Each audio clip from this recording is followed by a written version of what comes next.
We are asked to find the number of terms in the sequence 4, 12, 36, 8,748. How can we find the total number of terms in this sequence? Well, first we need to identify, is this an arithmetic or a geometric sequence?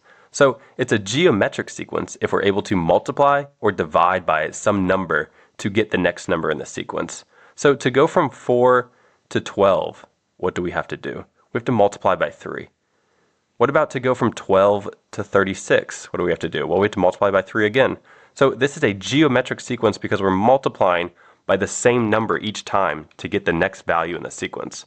Now, when we have a geometric sequence, we can use this formula to find the nth term in the sequence. We can say a sub n, the nth term, is equal to a sub 1 times r to the power of n minus 1, where a sub 1 is the first value in the sequence, r is the common ratio, or the number that we're multiplying or dividing by to get the next number, which we just found is 3, to the power of n minus 1, where n is the total number of terms in the sequence. So we're going to solve for n.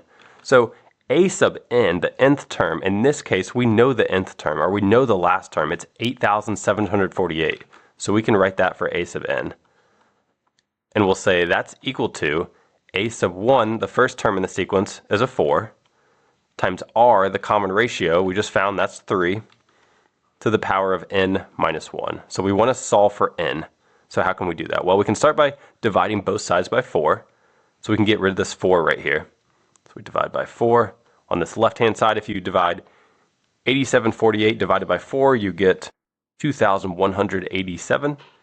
And on the right-hand side, we're left with 3 to the power of n minus 1. So when we have some number equal to another number raised to a power, the opposite of raising to a power is taking the log of a number. So what we can write is we can take the log of each side. So I'll write that over here. We have the log of 2187 is equal to the log of 3 to the power of n minus 1. Now, when we have something in this format, we're allowed to write this power out front, in front of the log. So what we can do is we can write the log of 2187 is equal to, we'll write this n minus 1 out front, n minus 1 times the log of 3. Now, to solve for n, we could divide both sides by the log of 3 to get rid of the log of 3 on this side. So we'll divide this side by the log of 3.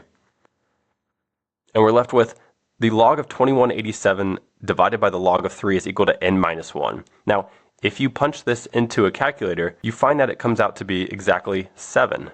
So we get 7 is equal to n minus 1. Now to solve for n, we just add a 1 to each side, and we find that n is equal to 8. So that is our final answer. There are 8 total terms in this sequence.